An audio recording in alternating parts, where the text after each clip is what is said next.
Assalamualaikum warahmatullahi wabarakatuh. Perkenalkan, nama saya Kristen Alvarez dari Prodi Keselamatan dan Kesehatan Kerja. Kali ini saya akan mempresentasikan tugas studi kasus tentang sebuah rumah sakit tipe B mengalami serangan ransomware yang melumpuhkan sistem pendaftaran pasien selama 3 hari. Adapun outline yang akan dibahas, yang pertama adalah latar belakang atau isi studi kasus. Yang kedua, apa itu konsep dasar ransomware. Yang ketiga, dampak langsung serangan dari ransomware di rumah sakit. Yang keempat, identifikasi risiko IT. Yang kelima, penyebab terjadinya serangan. Yang keenam, strategi penanganan ransomware. Yang ketujuh, strategi pencegahan ransomware. Yang kedelapan, evaluasi dan monitoring. Dan yang terakhir, kesimpulan dan rekomendasi. Oke, langsung saja kita masuk ke pendahuluan. Apa itu konsep dasar ransomware?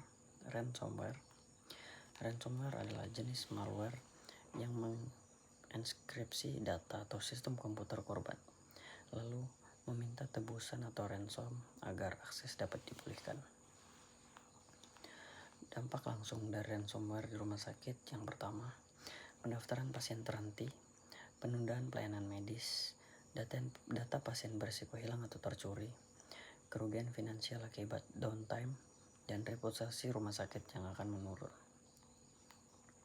Identifikasi risiko IT, kehilangan data pasien, gangguan layanan IT, gangguan keamanan dan privasi, kerusakan perangkat dan sistem, downtime operasional, risiko reputasi, biaya pemulihan tinggi, dan ancaman serangan lanjutan.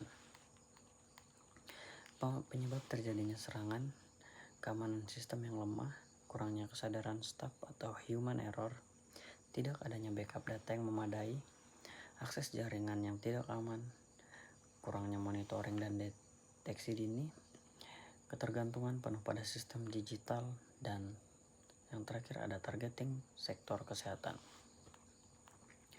Strategi penanganan ransomware. Yang pertama ada penguatan sistem keamanan, gunakan teknologi terbaru seperti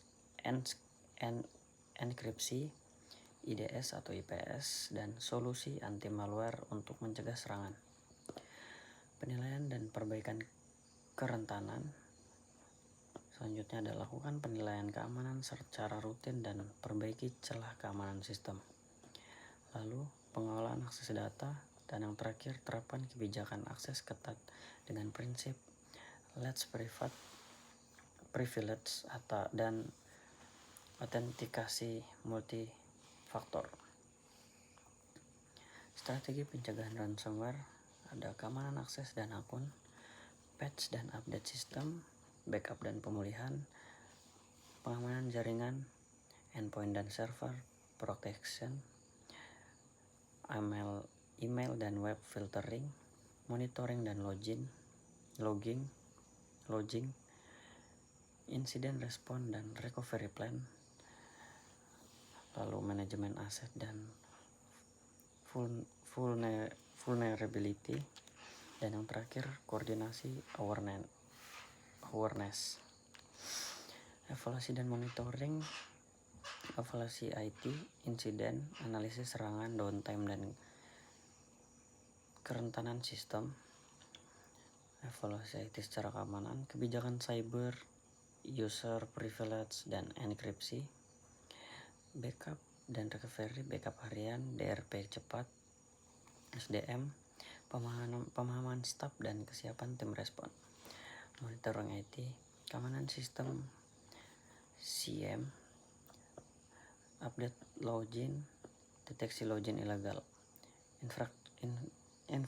infrastruktur, monitoring server, jaringan aplikasi, backup, cek harian, uji restore rutin, kepatuhan, audit standar keamanan dan regulasi, dan yang terakhir SDM, simulasi phishing,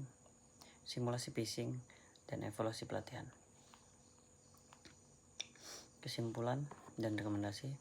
Serangan ransomware di rumah sakit dapat menyebabkan lumpuhnya layanan, hilangnya data, kerugian finansial, dan turunnya reputasi, sehingga perlu penanganan dengan sistem keamanan kuat. backup rutin, monitoring, serta peningkatan kesadaran staf. Dan yang pertama ada perkuat keamanan IT, terapkan manajemen akses dan update sistem rutin, lakukan backup harian dan uji pemulihan, serta tingkatkan awareness dan pelatihan staf. Selalu monitoring dan evaluasi keamanan secara berkala. Dan yang terakhir, siapkan insiden response plan dan koordinasi antar unit. Mungkin itu aja yang dapat saya sampaikan, kurang lebihnya saya mohon maaf. Wassalamualaikum warahmatullahi wabarakatuh.